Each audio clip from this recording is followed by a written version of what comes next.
શું ખરેખર જયરાજસિંહ જાડેજાની પણ અનિરુદ્ધસિંહ જાડેજાની જેમ જ એ જેલમાં જવું પડશે?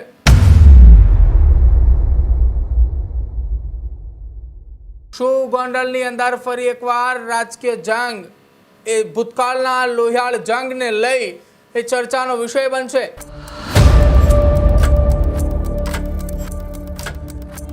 હજુ સુધી તમે અમારી ચેનલને સબસ્ક્રાઇબ નથી કરી તો અત્યારે જ ન્યૂઝરૂમ ગુજરાતને સબસ્ક્રાઇબ કરો, ફેસબુક અને ઇન્સ્ટાગ્રામ પર ફોલો કરો.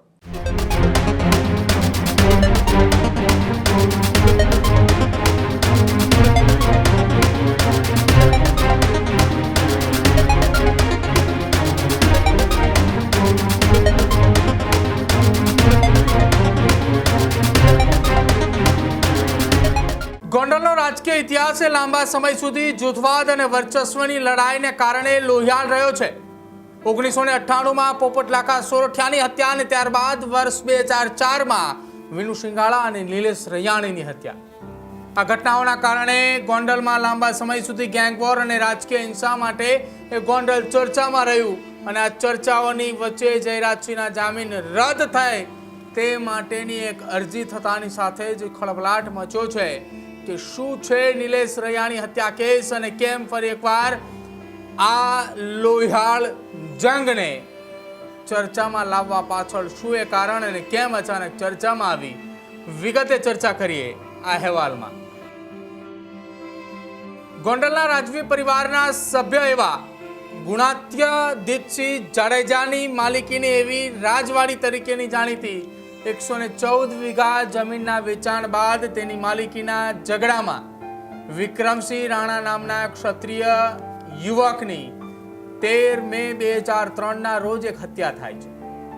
આ હત્યામાં રાજકોટ જિલ્લાના તે વખતના યુવા ભાજપ મોરચાના પ્રમુખ વિનુ શિંગાળા અને તેમના માસિયાઈ ભાઈ રામજી મારકણા સહિત 15 લોકોની સામે આરોપી તરીકેના નામ ઉછળ્યા હતા અને તેમની ધરપકડો થઈ હતી.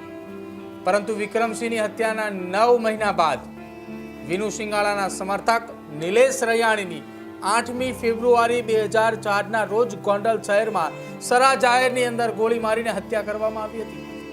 હત્યાના સંદર્ભમાં ભાજપના ધારાસભ્ય જયરાજસિંહ સાથે જ વિક્રમસિંહના ભાઈ મહેન્દ્રસિંહ ઉર્ફે ભગત સહિત 16 લોકોના નામ આરોપી તરીકે સામે આવ્યા હતા. નિલેશ રૈયાણીના એ હત્યાના 1 મહિના પછી 19 માર્ચ 2004ના રોજ જામીન પર છૂટેલા વિનુ શિંગાળાની તેમના રાજકોટ નિવાસે ગોળી ધરબી અને હત્યા કરવામાં આવી હતી. તેમાં પણ જયરાજસિંહ સહિત નરેન્દ્રસિંહ સહિત કેટલાક લોકોની સામે એ ધરપકડ કરવામાં આવી હતી, ફરિયાદ પણ થઈ હતી. જો કે આખી આ ઘટના મામલે સેશન્સ કોર્ટે જયરાજસિંહને વર્ષ 2009માં વિનુ શિંગાળા કેસમાં અને વર્ષ 2010માં નિલેશ રૈયાણી કેસમાં નિર્દોષ છોડી મૂકવાનો આદેશ આપ્યો હતો. શિંગાળા કેસમાં સેશન્સ કોર્ટના ચુકાદાને પડકારતી અપીલ કરવામાં આવી હતી અને તેનો 2013માં એ ચુકાદો આપતા ગુજરાત હાઈકોર્ટે જયરાજસિંહને છોડી મૂકવાનો ચુકાદો આપ્યો હતો. પરંતુ નિલેશ રૈયાણી કેસમાં થયેલી અપીલનો ચુકાદો આપતા હાઈકોર્ટે 11 ઓગસ્ટ 2017ના રોજ જયરાજસિંહને દોષી ઠેરવી આજીવન કેદની સજા ફટકારી હતી.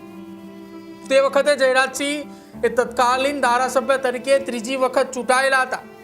હાઈકોર્ટના ચુકાદા સામે જયરાજસિંહ સુપ્રીમ કોર્ટમાં ગયા હતા અને હાઈકોર્ટના ચુકાદા પર સ્ટેની દાદ માંગી હતી, પરંતુ સુપ્રીમ કોર્ટ તરફથી કોઈ તત્કાલ રાહત ન મળતા 28 સપ્ટેમ્બર 2017ના રોજ તેમને જેલ જવું પડ્યું હતું અને સુપ્રીમ કોર્ટે તેમને 5 ઓક્ટોબર 2017ના રોજ જામીન આપ્યા હતા અને જામીન મળતાની સાથે તેઓ જામીન બહાર આવ્યા હતા. જો કે આ જામીન અરજીમાં કેટલીક શરતો પણ નાખવામાં આવી હતી કે જયરાજસિંહ જાડેજાના રાજ્યમાં પ્રવેશ બંધી લગાવી હતી.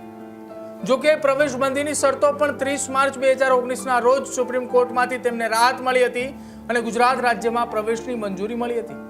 ત્યારે હાલમાં ફરી એક વખત ગોંડલમાં પાટીદાર સમાજના આગેવાનોએ જયરાજસિંહ જાડેજા સામે જામીનની શરતો ભંગ કરવામાં આવતા હોવાના ગંભીર આક્ષેપો લગાવ્યા છે કે જેમાં ફરિયાદી પક્ષ દ્વારા રેન્જ આઈજી નિર્લિપ્ત રાયને એક લેખિતમાં અરજી અને તપાસની માંગ કરવામાં આવી છે કે ફરિયાદીના દાવા અનુસાર જયરાજસિંહ જાડેજાને સુપ્રીમ કોર્ટમાંથી જામીન આપતી વખતે પોલીસ સ્ટેશનમાં હાજરી પુરાવાની શરતો મૂકી હતી.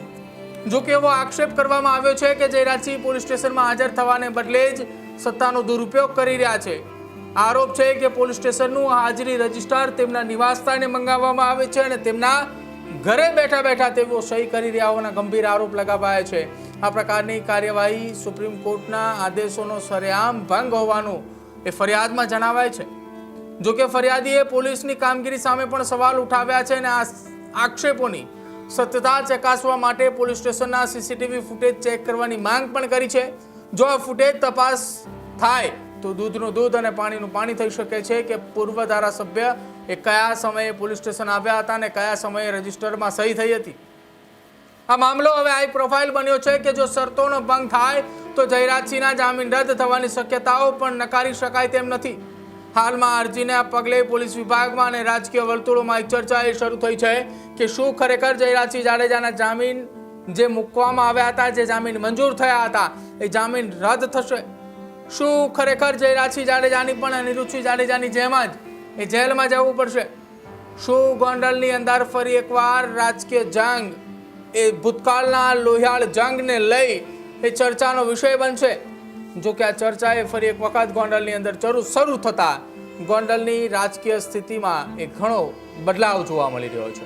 હજુ સુધી તમે અમારી ચેનલને સબસ્ક્રાઇબ નથી કરી તો અત્યારે જ ન્યૂઝરૂમ ગુજરાતને સબસ્ક્રાઇબ કરો, ફેસબુક અને ઇન્સ્ટાગ્રામ પર ફોલો કરો.